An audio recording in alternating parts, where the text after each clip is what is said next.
أعوذ بالله من الشيطان الرجيم بسم الله الرحمن الرحيم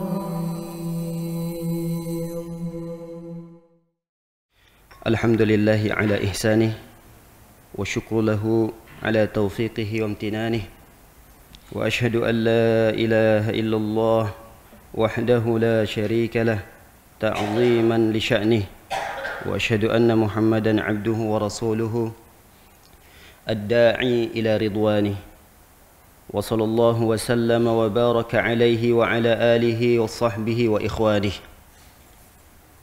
يقول ربنا عز وجل في كتابه العظيم بعد أن أعوذ بالله من الشيطان الرجيم يا أيها الذين آمنوا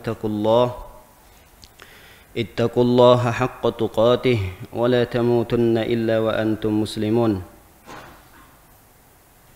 معاشر الإخوة والأخوات أعزني الله وإياكم جميعا. Insyaallah pada pagi yang berbahagia ini kita akan sama-sama membacakan sejarah kelahiran Rasulullah sallallahu alaihi wasallam mulai dari beliau lahir sampai insyaallah semampunya kita membahasnya pada pagi hari ini. Para hadirin yang dimuliakan oleh Allah Subhanahu wa taala, sosok seorang yang akan kita bahas pada pagi hari ini tidak ada di antara kita yang mengingkari tentang keutamaannya. Bahkan keutamaan sosok yang mulia ini tidak hanya ketika beliau diangkat menjadi nabi dan rasul, akan tetapi terlihat keutamaan beliau, keberkahan beliau dimulai dari sejak lahir beliau. Kita akan lihat bagaimana keberkahan-keberkahan yang didapatkan oleh orang-orang Mekah di saat itu. Bahkan orang-orang di luar Mekah pun merasakan keberkahan dari kelahiran Rasulullah sallallahu alaihi wasallam.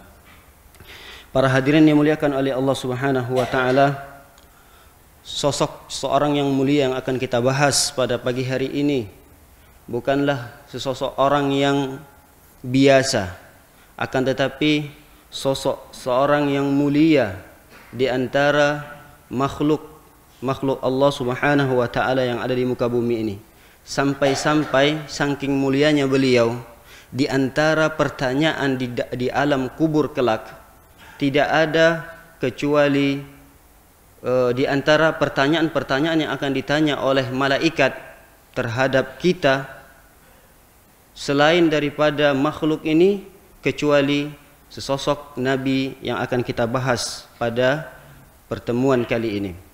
Beliaulah nabi besar, nabi kita, pemimpin dari para rasul, Nabi Muhammad sallallahu alaihi wasallam. Para hadirin dimuliakan oleh Allah Subhanahu wa taala, nabi kita Muhammad sallallahu alaihi wasallam dilahirkan pada hari Senin, tanggalnya khilaf atau silang pendapat para ulama dalam menetapi tanggal berapa beliau dilahirkan. Di antara para ulama menyebutkan beliau dilahirkan tanggal 12 Rabiul Awal. Di antara para ulama mengatakan bahwasanya Rasulullah dilahirkan pada tanggal 9 Rabiul Awal. Ada yang mengatakan tanggal 27 Rabiul Awal.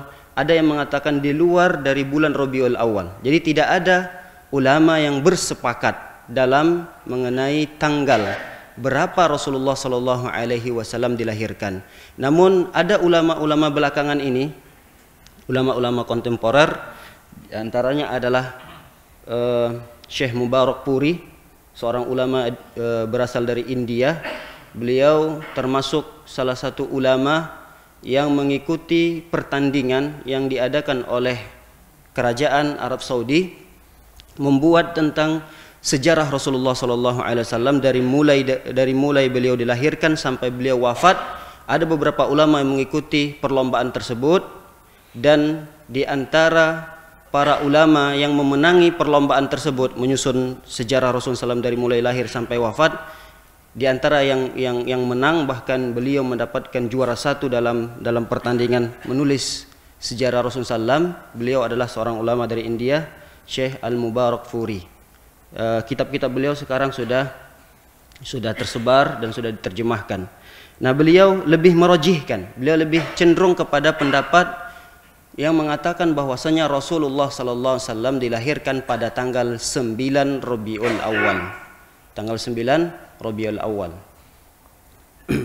Para hadirin dimuliakan oleh Allah Subhanahu wa taala. Adapun tahunnya sering dikenal dengan tahun Al-Fil. Fil yang dimaksud di sini adalah karena bertepatan dengan lahirnya Rasulullah SAW, ada penyerangan kota Mekah di saat itu yang diserang oleh Raja Abraha menggerakkan tentara bergajahnya yang jumlahnya sangat besar sekali. Untuk apa? Untuk menghancurkan kota Mekah, terkhususnya Ka'bah, rumah Allah Subhanahu wa taala. Akan tetapi Allah Subhanahu wa taala menjaga rumah tersebut sehingga diabadikanlah di dalam sebuah surah disebut dengan surah Al-Fil. Para hadirin dimuliakan oleh Allah Subhanahu wa taala, adapun tanggal Masehinya, para ulama juga mencoba untuk mencari dan mencocokkan untuk tanggal Masehinya. Di antara para ulama menyebutkan bahwasanya bertepatan pada tanggal 20 atau 22 April. 20 atau 22 kata para ulama, April pada tahun 571 Masehi. Ada ulama mengatakan 570 Masehi. Khilaf juga para ulama dalam penetapan tanggal dan tahunnya pada tahun dan tanggal dari segi Masehinya. Kalau tahun Hijriahnya tanggal berapa, Pak? Kalau Hijriahnya tanggal berapa? Rabiul Awal. Tahunnya? Kalau tahunnya di sini kan 571 Masehi. Kalau Hijriahnya tahun berapa? Hah? Belum ada. Belum ada tahun Hijriah. Jadi Rasulullah SAW itu tidak dikenal tahun berapa dari segi Hijriahnya beliau lahir. Kenapa? Karena hijrah itu belum terjadi di zaman itu. Hijrah belum ada.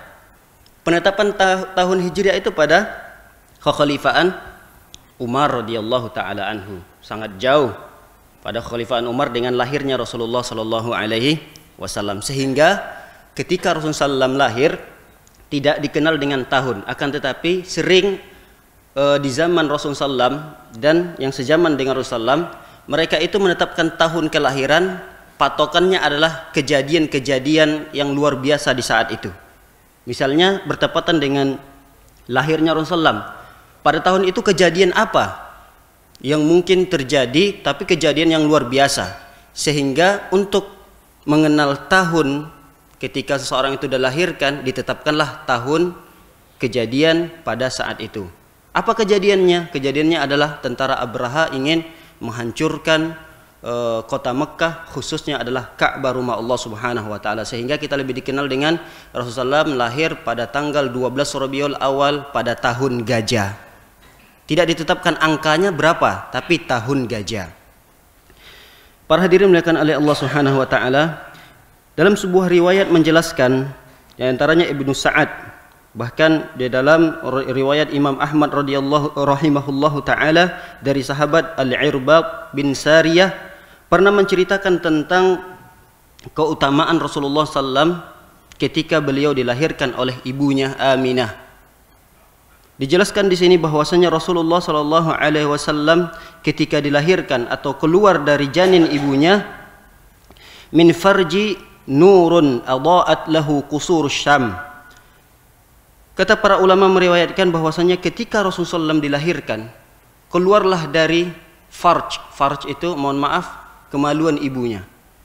Kharaja nurun adaat lahu qusur Syam. Bersamaan dengan keluarnya Nabi Muhammad SAW, keluarlah cahaya yang terang menerang.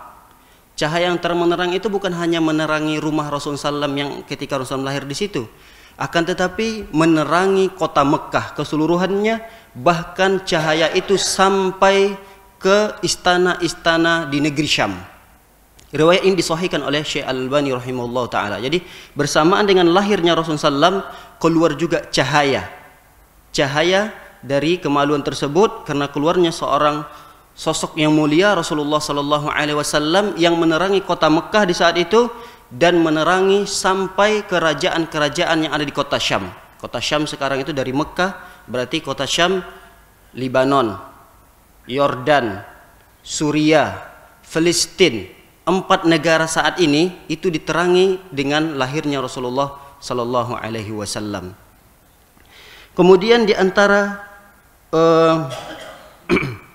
riwayat yang menjelaskan tentang keutamaan Rasulullah SAW dan pengaruh ketika terjadinya kelahiran Rasulullah SAW, walaupun ini ada ulama yang mendhaifkan ataupun yang tadi itu jelas ulama mensahihkannya.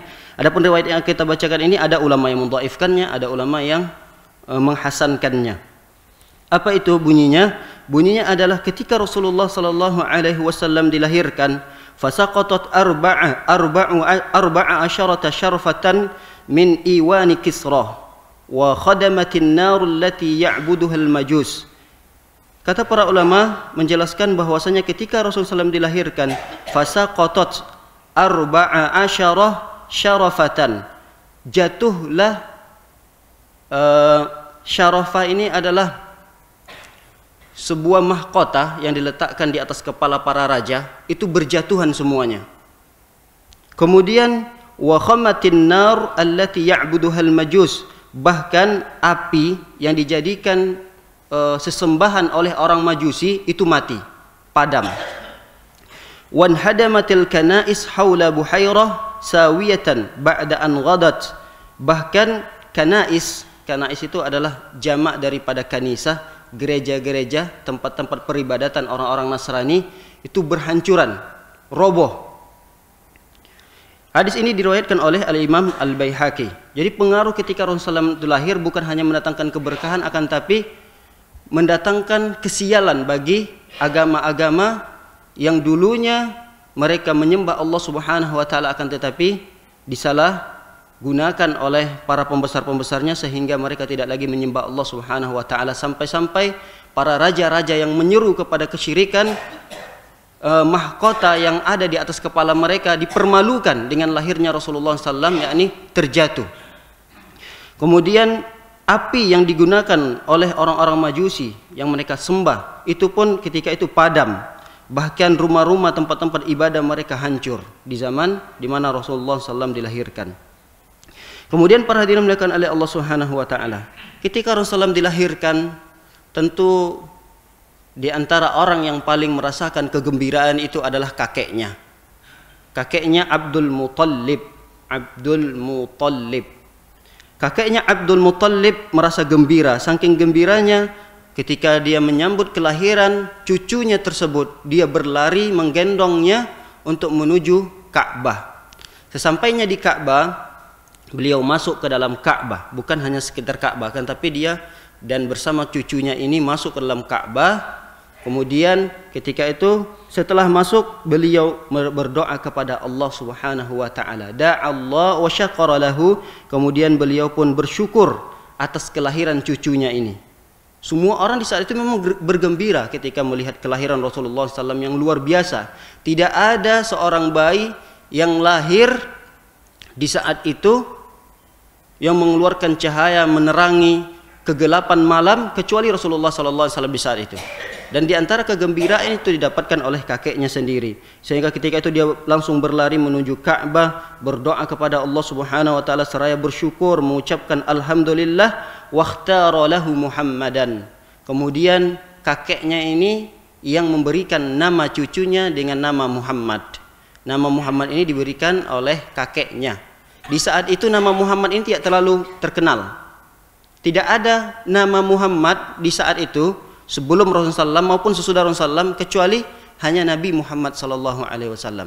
Jadi nama ini tidak terlalu terkenal. Diberikan nama oleh kakeknya sendiri. Di saat umurnya 7 hari, kakeknya pun mengkhitannya. Mengkhitan artinya menyunatnya. Dan ini sudah ada pada zaman jahiliyah. Sunnah ini sudah ada di zaman jahiliyah, bahkan sunnah ini telah diajarkan oleh kakek kita, nenek moyang kita, Nabi Ibrahim alaihissalam. Dan terus kebiasaan ini dilakukan oleh orang-orang jahiliyah. Dan di zaman Rasulullah SAW ketika diangkat menjadi Rasul, maka syariat ini dilanjutkan oleh Rasulullah SAW sehingga diwajibkan bagi seorang laki-laki untuk dikhitan. Kemudian para hadirin dimuliakan oleh Allah Subhanahu Wa Taala, kita akan bahas kepada poin siapa saja ibu susu Rasulullah SAW. Kita tahu kebiasaan orang-orang Mekah, karena memang orang-orang Mekah ini termasuk dulu perkotaannya, pusat kotanya, sehingga disebut dengan Ummul Qura. Ummul Qura itu induknya para kota adalah Ka'bah, Mekah itu sendiri. Nah, di zaman Rasulullah SAW ketika dilahirkan, Rasulullah SAW yang pertama sekali menyusuinya adalah ibunya sendiri, Aminah. Kemudian disusui oleh Suwaibah. Suwaibah ini adalah mantan budak daripada Abu Lahab. Abu Lahab ini paman Rasulullah SAW. Kemudian sebelum Rasulullah SAW disusui oleh Suwaibah, Suwaibah ini juga sempat pernah menyusui Hamzah bin Abdul Muttalib, paman Rasulullah SAW sendiri. Jadi Rasulullah SAW dengan Hamzah pamannya ini adalah saudara sesusu. Kemudian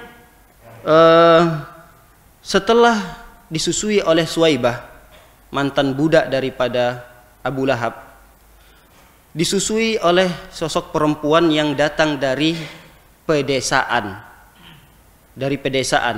Ketika itu dijelaskan di sini yang datang adalah Halimah As-Sa'diyah. Halimah As-Sa'diyah ini berasal dari suku Sa'ad. Dari Arab Badui, kalau kita katakan Arab Badui, Arab perkampungan, pegunungan. Dan kebiasaan orang-orang Arab pegunungan ini, di antara pekerjaan dari perempuan-perempuannya adalah menyusui anak-anak yang lahir dari perkotaan. Sehingga setiap ibu-ibu yang baru lahir dari suku Sa'ad ini, mereka bepergian untuk mencari anak yang bisa disusui di kota Mekah. Ketika di perjalanan, Halimah bersama istrinya Al-Haris, suaminya adalah Al-Haris, istrinya adalah Halimah. Ketika di perjalanan, mereka berdua ini memiliki kendaraan yang paling lambat di antara kendaraan-kendaraan yang lainnya. Karena yang berangkat dari Badui tersebut bukan hanya Halimah saja dengan suaminya, akan tapi banyak perempuan-perempuan yang dari suku Sa'ad itu untuk mencari anak yang bisa mereka susui, dan dari sana nanti mereka bisa mendapatkan upah dari orang tuanya. Nah, ketika mempersiapkan perjalanan menuju Mekah, karena memang keterbatasan Halimah ini, keterbatasannya ekonominya sangat sempit di saat itu, dia hanya memiliki kendaraan yang sangat lambat sekali, berupa keledai. Keledai ini udah kurus, lambat geraknya, dan tidak bisa ditunggangi dalam bersamaan dengan suami dan istrinya. Di samping Halimah ini ingin mencari anak susu, ketika dia perjalanan juga dia membawa seorang anak yang masih kecil, digendong untuk menuju kota Mekah ini. Kemudian para hadirin dimuliakan oleh Allah Subhanahu Wa Taala, ketika sampainya di kota Mekah, apa yang didapatkan oleh Halimah ini? Yang didapatkan oleh Halimah ini tidak ada seorang anak yang bisa mereka jadikan seorang anak yang bisa mereka bawa pulang ke kampung halaman mereka untuk mereka susui, kecuali Nabi Muhammad SAW. Sebelum sampai di kota Mekah, diceritakan oleh para ulama bahwasanya selain kendaraannya yang lambat, kemudian anak yang dibawa juga rewel. Kenapa kata para ulama? Karena ketika itu Halimah tidak bisa mengeluarkan ASINya. Kenapa? Karena kurang makannya. Perbekalan yang dibawa pun tidak cukup. Sehingga ASINya kurang, ketika anaknya rewel, kemudian disusui, anaknya juga tidak sampai kenyang dari susuan tersebut, sehingga di malam-malamnya mereka tidak bisa istirahat dengan istirahat yang sempurna. Kedua orang tuanya ini, Halimah dengan Haris ini, tidak bisa istirahat di malam hari karena anaknya yang sangat rewel mengganggu istirahat malam kedua orang tuanya ini. Sesampai di Mekah, semua orang-orang teman-temannya tadi yang satu angkatan yang pergi dari Badui menuju kota Mekah ini, semua mereka telah mendapatkan anak yang mereka bawa pulang menjadi anak susuan yang nanti mereka akan mendapat bayaran dari situ. Akan tetapi Nabi Muhammad SAW belum mendapatkan ibu susuan di saat itu. Banyak sekali di antara ulama-ulama yang menjelaskan bahwasanya Nabi Muhammad ini sebenarnya sudah ditawarkan kepada perempuan-perempuan yang sampai terlebih dahulu di saat itu kepada mereka-mereka yang ingin menyusui Muhammad. Akan tetapi ketika ditanyakan tentang Muhammad dan sosok beliau, tidak ada orang yang mau menyusui Rasulullah SAW. Siapa yang mau menyusui Nabi Muhammad SAW? Ketika ditanyakan tentang Nabi Muhammad, bahwasanya Nabi Muhammad itu adalah yatim yang tidak memiliki ayah, orang akan mengira bahwasanya ini orang miskin. Miskin, nanti dia kalau disusui bayarnya pakai apa? Akhirnya tidak ada orang yang mau menyusui Nabi Muhammad SAW. Sampai-sampai Halimah ini yang datang terakhir, pun mengurungkan niatnya untuk tidak memungut Rasulullah SAW menjadi anak susu. Akhirnya ketika tunggu beberapa hari belum juga ada tawaran, dan Halimah bersama dengan suaminya ingin pulang ke kampung halamannya, akan tetapi malu bersamaan dengan temannya, kita pulang dengan tangan kosong. Kalau begitu dia bermusyawarah lagi dengan suaminya, sudahlah tidak ada lagi pilihan kecuali kita harus memungut anak yatim tersebut. Kalaupun tidak ada bayarnya, sudahlah tidak mengapa. Yang penting ada sesuatu yang kita bawa dari kota Mekah ini, walaupun dia adalah seorang anak yatim. Mudah-mudahan di perjalanan nanti kita mendapatkan keberkahan, kata sang istri ini kepada suaminya. Akhirnya dia mendatangi keluarga Nabi Muhammad SAW agar dijadikan Nabi Muhammad SAW menjadi anak susuannya. Para hadirin dimuliakan oleh Allah Subhanahu wa taala. Apa yang terjadi pada keluarganya Halimah beserta dengan suaminya Haris, bahkan anak yang dibawa oleh Halimah ini, terjadi suatu kejadian yang luar biasa sekali yang tidak pernah didapatkan oleh mereka. Keberkahan yang diberikan oleh Allah Subhanahu wa taala kepada keluarga Halimah ini. Akan tapi sebelum kita menjelaskan keberkahan itu, kenapa kebiasaan orang Mekah mereka itu menyusui anak-anak mereka? Nah, di sini dijelaskan oleh para ulama kenapa mereka memiliki kebiasaan bahwasanya setiap anak yang lahir di Mekah mereka harus susui, kemudian dibawa anak tersebut ke kampung-kampung atau ke badui-badui. Di antaranya kata para ulama supaya terhindar dari penyakit wabah. Karena biasanya di kota itu, apalagi kita tahu di Mekah itu siapa saja datang ke sana. Sehingga penyakit itu sangat mudah untuk masuk pada anak-anak. Virus-virus itu sangat mudah sekali masuk kepada anak-anak yang ada di sekitar Mekah. Sehingga untuk menghindari itu, anak-anak yang baru lahir harus dibawa ke desa-desa, ke kampung-kampung untuk terhindar dari penyakit tersebut. Di antaranya lagi adalah untuk menguatkan badannya. Jadi kalau anak disusui dari kecilnya, dirawat di kampung-kampung, biasanya imun tubuhnya atau kekuatan tubuhnya lebih besar daripada anak-anak yang ada di perkotaan. Bahkan kata para ulama di antara hikmahnya juga kenapa mereka memiliki kebiasaan untuk membawa anak-anaknya dari kota ke kampung minimal 2 tahun, itu adalah untuk menjadikan lidah-lidah mereka supaya lebih fasih di dalam berbicara bahasa Arab. Jadi kalau untuk belajar bahasa Arab dan berbicara bahasa Arab dengan bahasa yang fasih, itu biasanya mereka dapatkan ketika mereka berinteraksi dengan orang-orang kampungnya. Jadi jangan salah kira bahwasanya orang-orang kota itu berbicaranya lebih fasih daripada orang-orang baduinya. Ternyata bahasa yang bagus, bahasa Arab itu yang bagus bukan di perkotaannya, akan tapi di perkampungannya. Sehingga orang-orang Arab khususnya di kota Mekah ini, mereka mengungsikan anaknya ke kampung-kampung. Di antara hikmahnya selain terhindar dari para penyakit, kemudian untuk menguatkan tubuhnya, kemudian di antaranya lagi adalah untuk supaya ketika berbicara, mereka berbicara dengan bahasa yang fasih, bukan bahasa pasaran yang mungkin digunakan oleh orang perkotaan. Para hadirin dimuliakan oleh Allah Subhanahu wa taala. Ketika Nabi Muhammad sallallahu alaihi wasallam dibawa oleh Halimah sama dengan suaminya di perjalanan. Kita tahu ketika di perjalanan tadi dia menggunakan kendaraan yang sangat lambat sekali. Akan tetapi kendaraan itu berubah menjadi kendaraan yang kuat, gagah dan sangat cepat jalannya.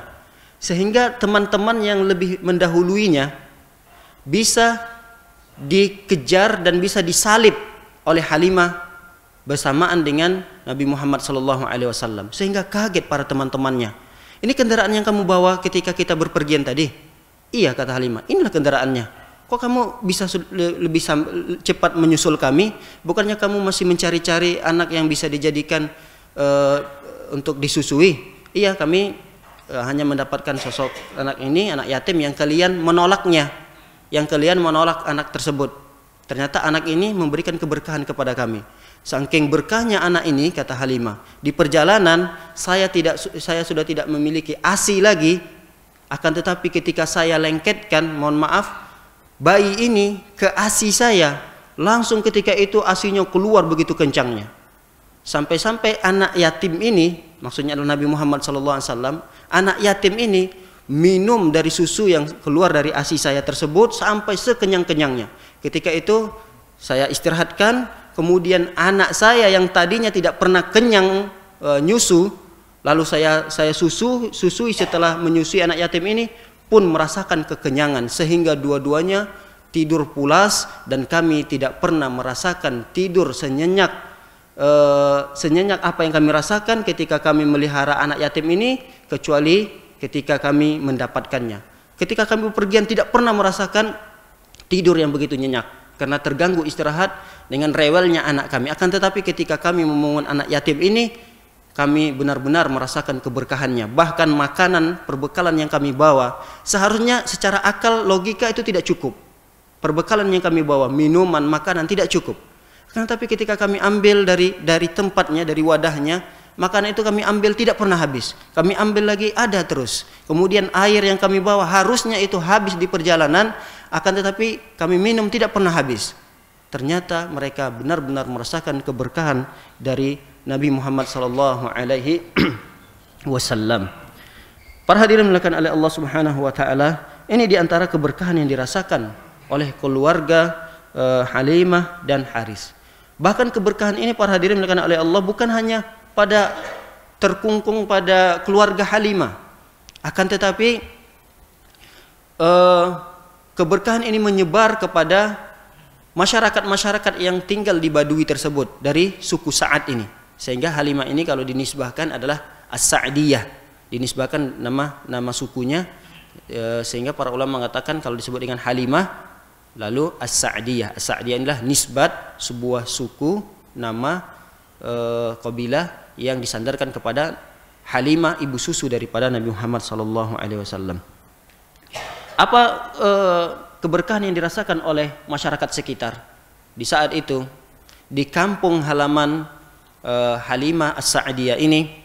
Mereka dalam keadaan kemarau yang berkepanjangan. Dalam keadaan kemarau tersebut sungguh tidak ada tanaman-tanaman yang bisa hidup. Kalaupun hidup pasti panen daripada kebun-kebun tersebut tidak maksimal. Namun ketika keberadaan Nabi Muhammad SAW yang tadinya kering kerontang menjadi subur tanah tersebut, kemudian yang tadinya kemarau berkepanjangan di saat itu hujan pun turun ketika keberadaan Nabi Muhammad SAW bersama mereka, sehingga keberkahan ini benar-benar dirasakan oleh satu kampung tersebut dengan keberadaan Rasulullah SAW. Sampailah beliau di usia 2 tahun. Karena memang kebiasaan orang Arab itu hanya menyusui anak sampai 2 tahun. Ketika sampai 2 tahun, Halimah As-Sa'diyah menepati janjinya untuk mengembalikan sosok anak yang membawa keberkahan ini untuk diserahkan lagi kepada ibunya. Kan tapi Halimah bersertaan dengan keluarganya merasa berat untuk menyerahkannya kembali kepada orang tua aslinya.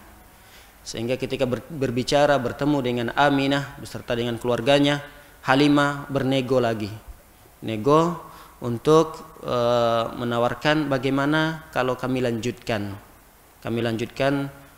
untuk mengasuh Muhammad ini, karena kami khawatir kalau nanti dibawa ke kota Mekah tubuhnya belum kuat, nanti ada wabah-wabah atau virus-virus yang mungkin bisa masuk ke tubuh Muhammad ini.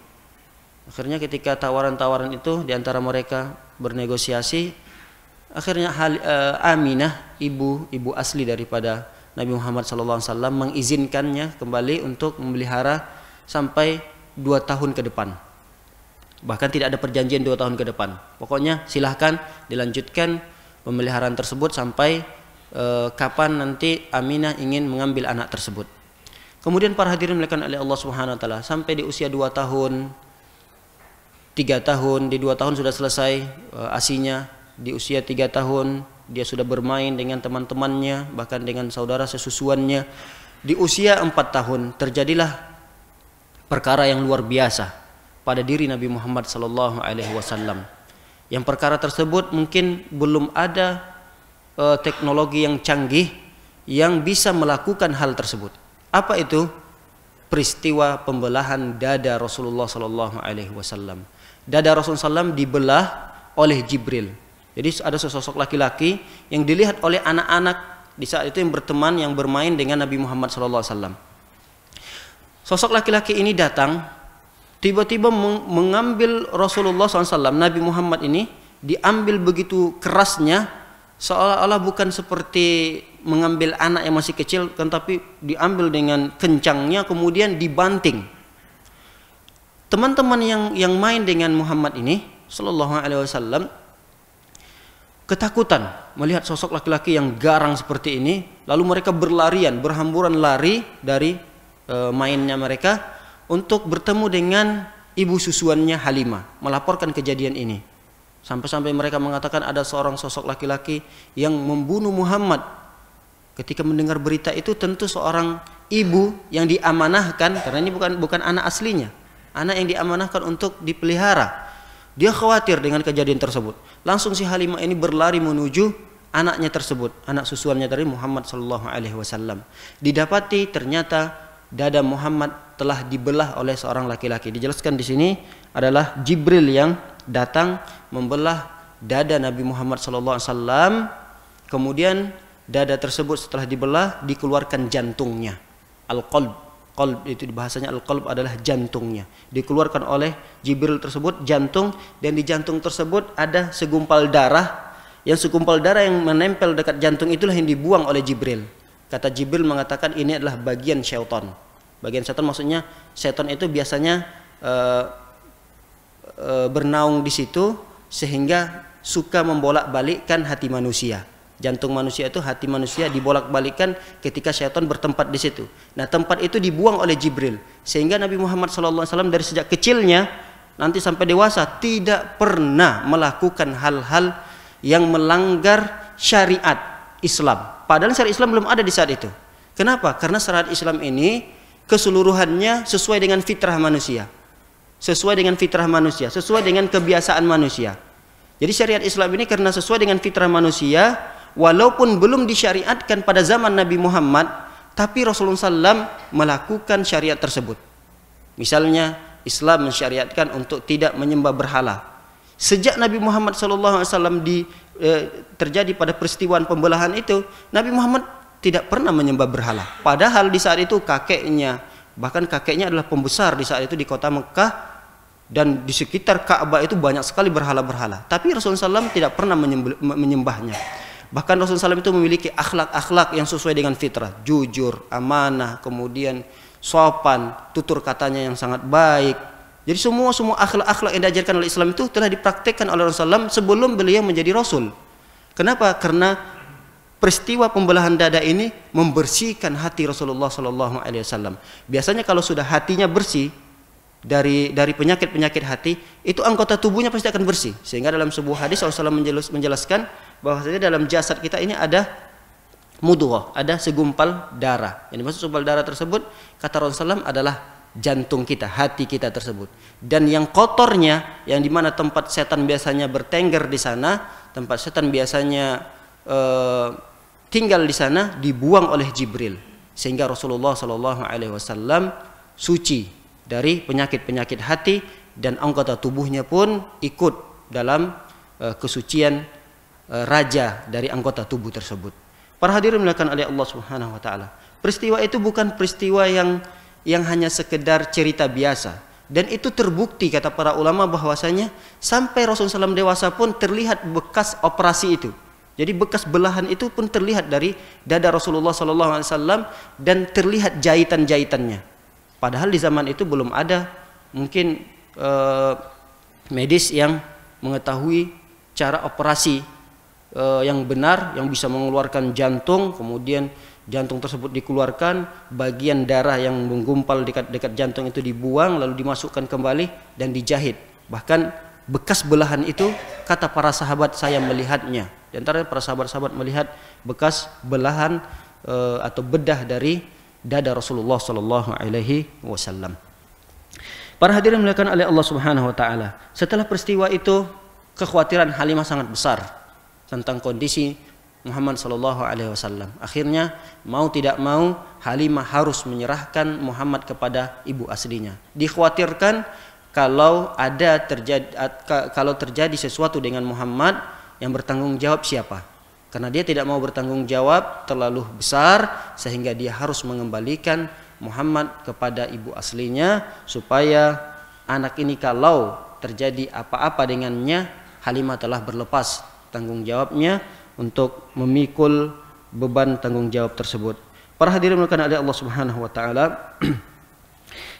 ketika dikembalikan ke pangkuan ibunya, beliau berusia 6 tahun. Di usia 6 tahun Halimah berkumpul lagi dengan anaknya Muhammad Sallallahu Alaihi Wasallam. Namun tidak berapa lama, tidak sampai setahun, ketika Nabi Muhammad Sallallahu Alaihi Wasallam bertemu dengan ibu aslinya, ibunya mengajak Muhammad untuk menziarahi kubur bapaknya Abdullah. Kubur bapaknya Abdullah ketika itu ada di Yasrib. Di Yasrib, kalau sekarang ini Madinah. Jadi nama lain daripada kota Madinah adalah Yasrib. Jadi di zaman jahiliyah itu mereka mengenal kota Madinah ini adalah kota Yasrib.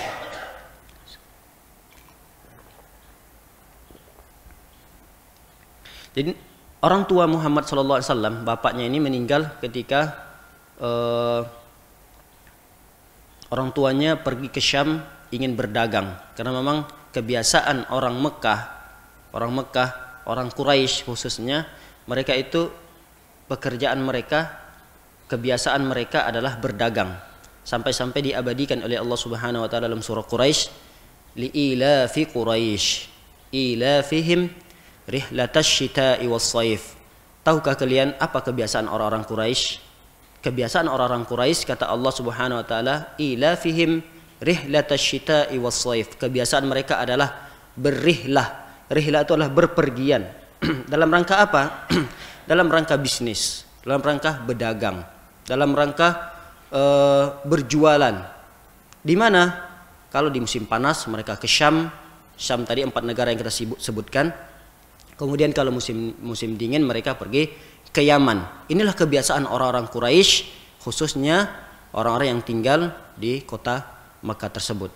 Nah, kebiasaan orang Quraisy ini termasuklah orang tua Nabi Muhammad Sallallahu Alaihi Wasallam.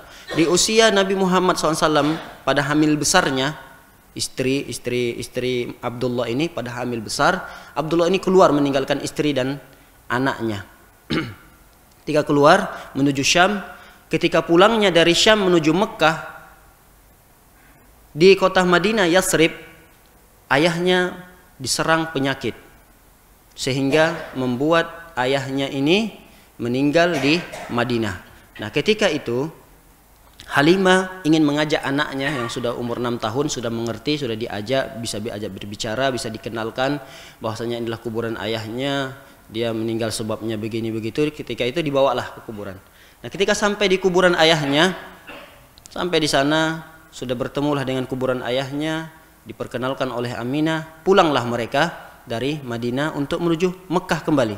Namun ketika perjalanan menuju Mekah, Aminah pun diserang dengan sebuah penyakit yang membuat dan menyebab Aminah wafat di saat itu. Wafatlah Aminah di sebuah tempat yang disebut dengan Al-Abwa. Tempat tersebut disebut dengan Al-Abwa, berada di antara Mekah dan Madinah. Berada di antara Mekah dan Madinah. Disitulah meninggal ibunya. Kebetulan di saat itu Aminah mengajak Muhammad untuk berziarah ke kuburan bapaknya, ditemani oleh pembantunya Ummu Aiman. Jadi ketika meninggal ibunya, Ummu Aiman lah yang membawa Muhammad ini pulang ke kota Mekah. Para hadirin dimuliakan oleh Allah Subhanahu wa taala. Tentu ketika wafat ibunya, hak asuh itu dibebani kepada siapa? Di sini dijelaskan bahwasanya hak asuh itu dibebani kepada kakeknya. Jadi di umur 6 tahun, tidak berapa lama dia bersama ibunya meninggal, wafat, kemudian hak asuh itu jatuh kepada hak kakeknya, ke tangan kakeknya. Kakeknya bernama Abdul Muthalib. Hak asuh itu hanya berkisaran 2 tahun saja. Selama 2 tahun itu pun dirasakan keberkahan oleh kakeknya, sampai-sampai kakeknya ini benar-benar mengutamakan Nabi Muhammad SAW sebagai cucunya. Saking keutamaan itu diberikan oleh Abdul Muthalib sebagai kakeknya, ada sebuah tempat duduk yang digunakan oleh Abdul Muthalib ini yang tempat tersebut tidak pernah ditempati, tidak berani anaknya untuk duduk di situ kecuali kakeknya ini, Abdul Muthalib. Tempat duduk tersebut, majelis tersebut tidak jauh dari Ka'bah. Jadi ada Ka'bah di sini, majelisnya di samping Ka'bah tersebut. Ada khusus memang tempat duduk Abdul Muthalib. Kemudian kiri kanan yang mengelilingi tempat duduk itu adalah tempat-tempat anaknya, anak dan cucunya. Nah, ketika itu Nabi Muhammad SAW masih usia 6 tahun. Beliau sambil bermain-main, kemudian dia duduk di tempat yang tidak pernah ada orang yang duduk di situ. Sehingga paman-pamannya melarang, "Wahai Muhammad, kamu jangan duduk di sana. Itu tempat kakek. Tidak pernah ada seorang pun yang duduk di sana. Bahkan kami juga belum pernah merasakan duduk di tempat itu." Dilarang oleh pamannya. Ketika didengar oleh kakeknya, Abdul Muthalib, biarkan. Karena dia memiliki keutamaan khusus di sisiku. Sehingga ketika itu kakeknya mengelus-elus punggung Nabi Muhammad SAW. Kata para ulama, saking ridhonya terhadap apa yang dilakukan oleh Muhammad SAW. Jadi apa yang dilakukan oleh Muhammad itu, kakeknya pasti ridho, pasti rela. Jadi ada kekhususan khusus yang diberikan oleh kakeknya sendiri, yang kekhususan itu tidak diberikan kepada anaknya. Walaupun anak itu adalah anak kesayangannya, tapi kepada cucunya dia berikan kekhususan yang dimiliki oleh kakeknya untuk Muhammad SAW. Akan tetapi di usia 8 tahun kakeknya pun meninggal. Di usia 8 tahun kakeknya meninggal, wafatlah kakeknya, dan kakeknya sebelum meninggal memberikan wasiat. Wasiat tersebut adalah hak asuh jatuh ke tangan siapa? Karena pamannya banyak. Ada di antara pamannya Abu Lahab, ada Abu Thalib, ada Hamzah, ada Abbas, banyak pamannya. Paman Nabi Muhammad SAW sangat banyak. Bahkan paman-pamannya yang kaya raya itu adalah seperti Abu Lahab. Seharusnya hak asuh itu di antara paman-pamannya yang berhak adalah orang yang paling luas ekonominya, yang bagus ekonominya. Di antaranya adalah Abu Lahab di saat itu. Akan tetapi karena memang kakeknya adalah orang yang pintar, orang yang bangsawan, kemudian jenius, lalu hak asuh itu diwasiatkan jatuh kepada pamannya Abu Thalib.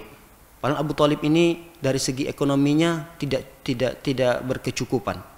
Kadang-kadang untuk membiayai anaknya ada 8 orang, itu kadang-kadang tidak cukup, tidak bisa dia menghidupi anak tersebut dengan kehidupan yang umumnya diberikan oleh paman-pamannya yang lain.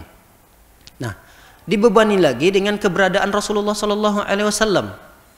Tapi tetap pamannya Abu Thalib ini menerima tanggung jawab tersebut dan dia mengutamakan segala sesuatunya daripada anak kandungnya sendiri.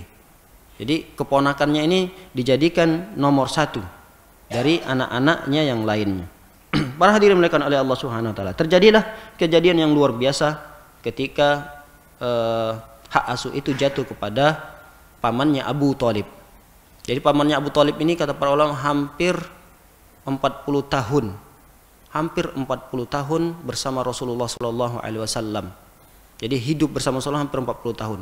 Dan Rasulullah sallallahu ini pamannya ini Abu Thalib ini bukan hanya sekedar membela Rasulullah sallallahu mengasuh Rasulullah sallallahu ketika di usianya masih kecil. Akan tetapi Rasulullah sallallahu alaihi wasallam ini juga ketika dewasa, bahkan ketika beliau diangkat menjadi rasul, pamannya pasang badan untuk membela dakwah Rasulullah sallallahu alaihi wasallam. Jadi pembelaan pamannya ini bukan hanya ketika dia masih kecil, akan tapi ketika diangkat menjadi rasul pun pamannya Abu Thalib ini membela dakwah Rasulullah sallallahu alaihi wasallam. Tapi disayangkan kata para ulama, banyak hadis-hadis yang menjelaskan pamannya ini wafat dalam keadaan tidak bertauhid kepada Allah Subhanahu wa taala. Pamannya Abu Thalib ini tidak bertauhid dan tidak mendapatkan hidayah Islam tersebut. Padahal kalau dibandingkan sekarang ini kata para ulama, ada orang alim, ulama yang hidup pada zaman ini, ilmunya banyak, hafalan hadisnya banyak. Itu dibandingkan dengan ilmunya Abu Thalib, itu belum ada apa-apanya. Artinya apa? Hidayah irsyad, hidayah ilmu itu sudah didapatkan oleh Abu Thalib. Bagaimana mungkin? Karena Abu Thalib ini senantiasa mendampingi Rasulullah SAW ketika berdakwah. Otomatis ketika mendampingi Rasulullah SAW dimanapun Rasulullah berada, dia berada di sampingnya, pasti dia mendapatkan ilmu-ilmu dari Rasulullah SAW tentang kebenaran Islam, hadis-hadis, kemudian tentang mentauhidkan Allah, didapatkan oleh Abu Thalib ketika itu. Akan tetapi hidayatut taufik adalah hidayah yang dari Allah Subhanahu wa taala tidak didapatkan oleh Abu Thalib, sehingga Allah Subhanahu wa taala menurunkan sebuah ayat, innaka la tahdi man ahbabta walakinallahu yahdi man yasha. Sesungguhnya engkau wahai Muhammad tidak bisa memberikan hidayah kepada orang yang kamu sukai. Wahai Muhammad, kata Allah SWT, innaka la tahdi man ahbabta. Kamu wahai Muhammad tidak akan bisa memberikan hidayah kepada orang yang kamu cintai. Tetapi Allah lah yang akan memberikan hidayah kepada siapa saja yang Allah kehendaki. Berarti kalau kita lihat pamannya ini Abu Thalib sangat benar-benar mengetahui tentang Islam ini. Mungkin pengetahuan keislaman Abu Thalib lebih daripada ulama yang hidup pada saat ini. Saking berilmunya Abu Thalib. Akan tetapi hidayah ilmu ini belum tentu mendapatkan hidayah taufik dari Allah Subhanahu wa taala. Anggaplah seperti misal ada orang yang misalnya tahu sholat 5 waktu itu wajib, berarti dia tidak mendapatkan hidayah. Hidayah apa namanya? Hidayatul irsyad, hidayatul ilmu. Dia telah mendapatkan hidayah ilmu itu. Akan tetapi masih banyak orang yang sudah paham masalah sholat 5 waktu itu wajib, banyak yang masih meninggalkannya. Ada yang sempat mengerjakan cuma maghrib saja, ada yang sempat mengerjakan cuma zuhur asar saja, kadang-kadang isya subuhnya terlewatkan. Kalau ditanya, kamu tahu itu wajib? Tahu wajib, berarti mendapatkan ilmunya, sudah mendapatkan hidayah. Tapi hidayah at-taufik kata Allah Subhanahu wa taala bukan kita yang memberikannya. Bukan ustadz, bukan kita sebagai orang tua, bukan kita sebagai pembesar di sebuah kampung, akan tetapi Allah Subhanahu wa taala. Sehingga turunlah sebuah ayat kepada Nabi Muhammad, kata Allah Subhanahu wa taala, innaka la tahdi man ahbabta walakinallaha yahdi man yasha. Engkau wahai Muhammad tidak akan bisa memberikan hidayah taufik. Kalau hidayah ilmu Rasulullah berikan kepada orang-orang Quraisy termasuk kepada pamannya. Tapi untuk mengamalkan ilmu itu adalah gerakan hati yang diberikan oleh Allah Subhanahu wa taala untuk diamalkan. Para hadirin berkata oleh Allah Subhanahu wa taala, apa kejadian yang luar biasa terjadi pada zaman Abu Thalib ketika Rasulullah SAW masih di usia 8 tahun. Terjadilah musim penceklik, musim kemarau di kota Mekah. Hujan sudah lama tidak pernah turun. Akhirnya orang-orang kafir Quraisy berbondong-bondong menemui Abu Thalib. Supaya apa? Supaya minta berdoa kepada Allah Subhanahu wa taala. Ketika itu memang orang-orang Quraisy kebiasaannya kalau mendapatkan kesusahan pasti mereka tidak minta kepada berhala.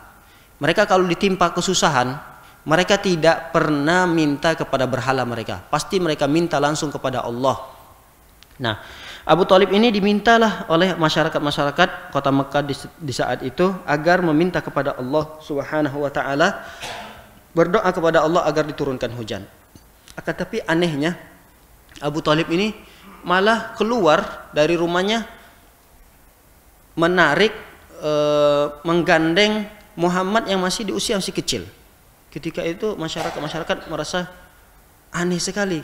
Abu Thalib kita meminta agar dia berdoa kepada Allah, kemudian dia malah keluar dengan sosok anak yang masih kecil yang dia bawa, tapi kami melihat sosok anak tersebut dari wajahnya itu seperti matahari yang membawa mendung. Jadi cahaya dijelaskan di sini dalam riwayat ini dijelaskan bahwasanya Nabi Muhammad SAW ketika keluar bersama pamannya, ketika ditarik oleh pamannya, digandeng oleh pamannya, cahayanya membawa seperti matahari yang membawa mendung.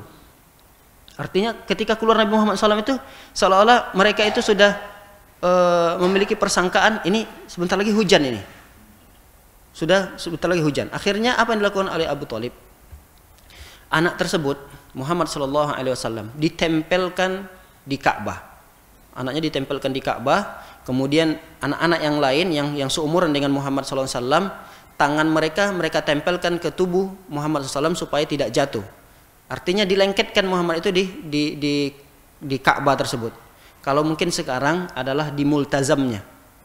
Kalau kita umroh disebutkan oleh pembimbing-pembimbingnya ada di sebuah tempat yang apabila kita berdoa, doa kita akan dikabulkan. Tempatnya tersebut di sekitar Mekah adalah antara Hajar Aswad dengan pintu Ka'bah. Jadi sini Hajar Aswad, sini pintu Ka'bah, di antara itu kita disunahkan untuk menempelkan tubuh kita seraya berdoa. Itu dianjurkan sekali kalau kita mampu. Bahkan ketika kita berdoa dalam keadaan seperti itu, kita tempelkan tubuh kita lalu berdoa kepada Allah Subhanahu wa taala meminta sesuatu yang kita butuhkan, maka tidak akan diberikan oleh Allah Subhanahu wa taala kecuali pasti akan Allah ijabahkan. Jadi semua doa yang dibutuhkan di saat itu ketika berdoa di tempat itu, di multazam, maka doa tersebut pasti akan diijabah oleh Allah Subhanahu wa taala. Para hadirin dimulakan oleh Allah Subhanahu wa taala, di tempat itulah ditempelkan Nabi Muhammad SAW. Ketika itu langsung awan yang mendung tersebut menurunkan hujannya sampai wadi itu adalah lembah-lembah mengisikan airnya, kemudian tanaman-tanaman mereka pun menjadi subur karena hujan yang turun ketika Abu Thalib melakukan ritual yang dilakukan oleh Abu Thalib menempelkan tubuh Muhammad SAW di Ka'bah tersebut. Para hadirin dimuliakan oleh Allah Subhanahu wa taala. Kemudian ketika di usianya yang ke-12 tahun beliau bertemu dengan sosok seorang pendeta. Pendeta tersebut bernama Buhairah. Di usia yang 12 tahun. Jadi ketika 12 tahun itu Rasulullah SAW sudah diajarkan cara berdagang. Memang Rasulullah SAW ini bukan sosok orang yang bisa tulis, bisa baca. Kan tetapi Rasulullah SAW ini ketika beliau pun memiliki kekurangan ini, tidak bisa baca dan tidak bisa tulis, tapi yang namanya hitung-hitungan mungkin tidak perlu sekolah juga, sehingga dengan kebiasaan yang dilakukan oleh pamannya Abu Thalib ini dengan membawa Nabi Muhammad SAW di usia 12 tahun pun Nabi Muhammad sudah bisa untuk melakukan perdagangan ini. Lalu para hadirin dimuliakan oleh Allah SWT, ketika sampai di sebuah tempat, seorang pendeta ini Ar-Rahib yang bernama Buhairah ini memprediksikan bahwasanya sosok yang dibawa oleh Abu Thalib ini adalah calon nabi dan calon rasul yang mereka dapatkan dalam kitab mereka, kitab Injil yang mereka dapatkan, bahwasanya ada sosok seorang laki-laki yang berasal dari Mekah yang akan diutus menjadi rasul. Sosok tersebut diberikan tanda-tandanya. Nah, tanda-tanda itu dilihat oleh Buhairah ini. Di antara tanda-tanda yang tertulis dalam kitab mereka, dan ini mungkin secara akal kita tidak terima, tapi begitulah yang disebutkan oleh para ulama, dan ini disahihkan. Kisah ini disahih, bukan hanya sekedar dongeng yang diceritakan, tapi ini hadisnya sahih, riwayatnya sahih. Apa kejadian tersebut? Dijelaskan bahwasanya ketika bertemu dengan Buhairah berkomentar tentang sosok Nabi Muhammad sallallahu alaihi wasallam. Hada yab'atsullahu rahmatan lil alamin. Ini adalah sosok orang yang akan menjadi rahmatan lil alamin, menyebarkan kasih sayang, rahmat ke seluruh alam. Bahkan dia ini adalah sayyidul alamin. Sayyidul alamin adalah pemimpinnya alam ini, pemimpinnya jagat ini. Kemudian apa kata beliau? Qala Abu Talib, "Wa ma ilmuka bidzalik?" Wahai Buhairah, bagaimana kau bisa mengetahui tentang hal tersebut, memprediksi sosok anak yang kecil ini bahwasanya dia akan menjadi sayyid, menjadi pemimpin untuk seluruh alam ini. Kemudian bagaimana kamu tahu bahwasanya dia akan diutus oleh Allah Subhanahu wa taala untuk menyebarkan kasih sayang di muka bumi ini? Kata pendeta tersebut menjawab, "Innakum hina asyraftum minal aqabah lam yabqa hajarun wala syajarun illa wa kharra sajidan." Kata Buhairah mengatakan, sesungguhnya ketika kalian berada di perjalanan, kalian melewati lembah-lembah, melewati bukit-bukit, tidak ada yang tersisa dari batu-batuan yang kalian lewati, tidak ada yang tersisa dari pohon-pohon yang kalian lewati, kecuali mereka kharra itu jatuh tersungkur sajidan dalam keadaan sujud.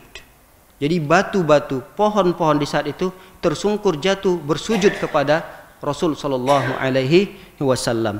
Wala tasjud illa linabiyyin, dan pohon-pohon tersebut, batu-batu tersebut tidak akan sujud kecuali kepada seorang nabi. Wa inni a'rafuhu bi khataman nubuwah, dan aku juga tahu tanda bahwasanya dia adalah terakhir, nabi-nabi yang terakhir atau rasul-rasul yang terakhir, fi asfali urufi qatifihi mislil tuffahah. Dan aku melihat sebuah tanda yang menempel di punggung Rasulullah SAW, di bawah pundak di sini, kemudian di bawahnya ada tanda yang menempel, tanda merah karena tubuh Rasulullah SAW itu kulitnya putih, sehingga tanda itu merah. Sebesar, dalam riwayat sebesar telur, dalam riwayat ini dijelaskan sebesar buah apel. Jadi sebesar itulah yang ada tanda di punggung Rasulullah SAW, dan itu tertulis di dalam kitab mereka, kata Buhairah ini. Wa sa'ala Abu Talib an yaruddahu. Kemudian Buhairah ini meminta kepada Abu Talib agar Abu Talib membawa kembali Muhammad ke Mekah. Jangan dibawa dia berdagang. Kenapa? Karena ketika dibawa atau memaksakan untuk membawa Muhammad pergi berdagang ke kota Syam, khaufan alaihi minal yahudi. Saya khawatir sekali terhadap Muhammad ini dari orang-orang Yahudi. Faba'athahu ammahu min ba'di ghilmanihi ila Makkah. Kenapa? Karena orang Yahudi ini pasti juga tahu tentang tanda-tanda kenabian Muhammad sallallahu alaihi wasallam. Kekhawatirannya terhadap Muhammad adalah dikhawatirkan Muhammad akan dibunuh oleh orang-orang Yahudi ini. Nah, para hadirin makanan oleh Allah Subhanahu wa taala, hadis ini disahihkan oleh Syekh Albani dalam kitab Sahih Siyar dan Sahih Sunan At-Tirmizi. Jadi bagaimana sujudnya mereka kepada Nabi? Wallahu ta'ala a'lam. Yang penting kita hanya mengimaninya. Bagaimana sujudnya, di antara para ulama ada yang memang menjelaskannya, tapi kita tidak tahu tentang bagaimana kaifiyahnya. Sebagaimana juga Allah Subhanahu wa ta'ala sebutkan, wa in min syai'in illa yusabbihu bihamdi walakin la tafqahuna tasbihahum. Kata Allah Subhanahu wa ta'ala, sesungguhnya segala sesuatu yang ada di muka bumi ini, segala sesuatu makhluk Allah yang ada di muka bumi ini, baik yang hidup maupun yang mati, artinya yang tidak bernyawa, baik yang ada nyawanya maupun makhluk-makhluk yang tidak bernyawa seperti pepohonan, batu, itu semuanya mereka bertasbih memuji Allah. Walakin la tafqahuna tasbihahum, tapi kita tidak tahu bagaimana mereka itu bertasbih kepada Allah. Allah mengatakan pohon-pohon bertasbih, Allah mengatakan batu-batu bertasbih, tapi kita yang tidak tahu bagaimana tasbih mereka. Begitu juga ketika Nabi Muhammad SAW melewati batu-batuan, pohon-pohonan. Kata Buhairah menjelaskan dalam kitabnya bahwasanya mereka itu, batu-batuan dan pohon-pohon itu sujud kepada Nabi Muhammad SAW. Dan pohon batu itu tidak akan sujud kecuali kepada sosok seorang Nabi. Nah, makanya kata para ulama mungkin kaifiyahnya adalah dengan merunduknya pohon, kemudian dengan bergeraknya batu. Wallahu a'lam. Yang penting ini adalah hadis yang sahih dan kita mengimani hadis tersebut. Para hadirin melakukan oleh Allah Subhanahu wa taala, masih banyak lagi kisah-kisah tentang kejadian-kejadian yang luar biasa terjadi pada diri Rasulullah. Ada peristiwa Harbul Fijar. Harbul Fijar adalah peperangan yang diikuti oleh Rasulullah SAW ketika adanya peperangan di antara suku-suku di kota Mekah. Ada lagi tentang Halful Fudul, perjanjian orang-orang Mekah untuk menyelamatkan orang-orang yang dizalimi. Nah, dia ada orang yang dizalimi di kota Mekah, itu kewajiban orang-orang Mekah untuk menyelamatkan mereka, untuk menindak orang yang menzalimi. Ini banyak sekali tentang kisah-kisah beliau di masa-masa beliau sebelum diutus menjadi Rasul. Para hadirin dimulakan oleh Allah Subhanahu wa taala, demikianlah yang dapat kami sampaikan tentang sedikit sekelumit tentang sejarah Rasulullah sallallahu alaihi wasallam dari mulai kelahirannya. Mudah-mudahan apa yang kita bacakan di sini dapat menambahkan keimanan kita kepada Nabi Muhammad sallallahu alaihi wasallam. Mudah-mudahan kita termasuk umat Nabi Muhammad sallallahu alaihi wasallam yang akan mendapatkan syafaat beliau pada hari kiamat kelak. Para hadirin dimulakan oleh Allah Subhanahu wa taala, pada pagi hari ini seharusnya yang mengisi adalah Ustadz Abu Jarir, karena beliau berhalangan barangkali sedang safar. Saya sudah konfirmasi hari Selasa, beliau menyampaikan beliau sedang safar ke Jogja. Saya kira beliau sudah sampai ke sini di Bekasi, tapi mungkin beliau masih safar, masih di Jogja. Mudah-mudahan Allah Subhanahu wa taala menjaga beliau dan mudah-mudahan tidak tertimpa suatu apapun yang malah bahaya yang menimpa beliau. Para hadirin dimulakan oleh Allah Subhanahu wa taala, kita cukupkan sampai di sini kajian singkat kita. Wassallallahu ala nabiyina Muhammad wa ala alihi washabbihi wasallam ajma'in. Subhanakallahumma bihamdik asyhadu an la ilaha illa anta astaghfiruka wa atubu ilaik. Assalamualaikum warahmatullahi wabarakatuh.